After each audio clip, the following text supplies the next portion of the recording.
Palakkad train യാത്രക്കിടെ പ്രായപൂർത്തിയാകാത്ത കുട്ടിയെ ലൈംഗികമായി പീഡിപ്പിക്കാൻ ശ്രമിച്ച കേസിൽ പ്രതി അറസ്റ്റിൽ. വല്ലപ്പുഴ സ്വദേശി ഉമ്മറിനെയാണ് ഷൊർണൂർ പോലീസ് അറസ്റ്റ് ചെയ്തത്. ഇയാൾക്കെതിരെ പോക്സോ വകുപ്പുകൾ ചുമത്തി. ഷൊർണൂർ നിലമ്പൂർ ട്രെയിനിലെ യാത്രക്കാരനായ 14-കാരനെയാണ് പീഡിപ്പിക്കാൻ ശ്രമിച്ചത്. ട്രെയിൻ ഷൊർണൂർ റെയിൽവേ സ്റ്റേഷനിൽ എത്തിയപ്പോഴായിരുന്നു സംഭവം. എസ് വിനേഷ് കുമാർ ചേരുന്നു പാലക്കാട് നിന്ന് വിശദാംശങ്ങളുമായി. വിനേഷ്, എപ്പോഴാണ് ഈ സംഭവം ഉണ്ടായത്?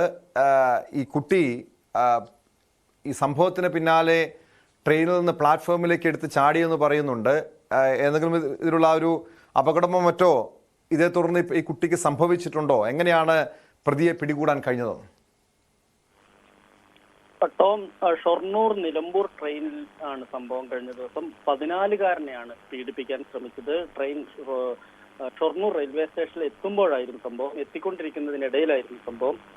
കുട്ടി ട്രെയിൻ സ്ലോ റണ്ണിങ്ങിലായിരുന്നു സ്റ്റേഷനിലേക്ക് എത്തുന്ന ആ സമയത്ത്. അപ്പോൾ തന്നെ ഇങ്ങനെ ഒരു ശ്രമമുണ്ടായി ഈ ഉമ്മറിന്റെ ഭാഗത്ത് നിന്ന്. അതായത് ഈ വല്ലപ്പുഴ കുറുവട്ടൂർ സ്വദേശിയായ 53-കാരന്റെ ഭാഗത്ത് നിന്ന് ഇത്തരത്തിലുള്ള ഒരു ലൈംഗിക അതിക്രമം ഉണ്ടായതും കുട്ടി പ്ലാറ്റ്ഫോമിലേക്ക് പേടിച്ച് കുട്ടി ഭയപ്പാടോടുകൂടി പ്ലാറ്റ്ഫോമിലേക്ക് ചാടുകയാണ് ചെയ്തത്. പക്ഷേ കുട്ടിക്ക് പരിക്കോ കാര്യങ്ങളൊന്നും ഉണ്ടായില്ല എന്നുള്ളതാണ് നമുക്ക് ലഭിക്കുന്ന വിവരം.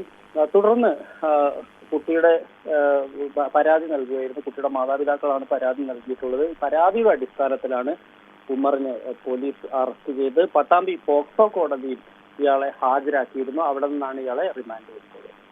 ടോം,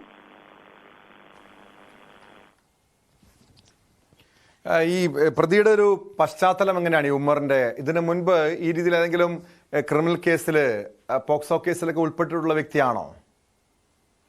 ടോം, അങ്ങനെയുള്ള കാര്യങ്ങൾ പോലീസ് ഇപ്പോൾ അന്വേഷിച്ചു വരുന്നുണ്ട്. ഇയാളുടെ ഒരു ഏതെങ്കിലും തരത്തിലുള്ള ഒരു ക്രിമിനൽ പശ്ചാത്തലം ഉമ്മറിനുണ്ടോ എന്നുൾപ്പെടെയുള്ള കാര്യങ്ങൾ പരിശോധിക്കുന്നുണ്ട്.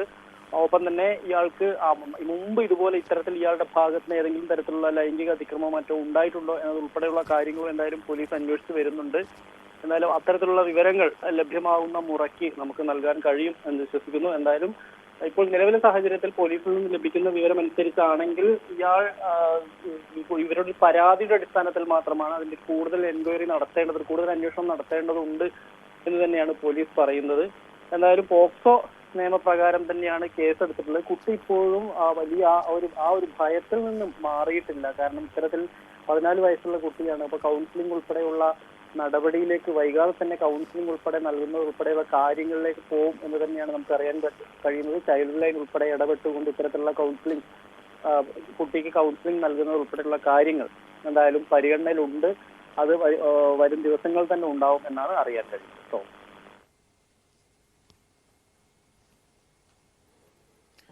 വ്യക്തമാണ്. എസ് വിനേഷ് കുമാറാണ് പാലക്കാട് നിന്ന് വിവരങ്ങൾ നൽകിയത്.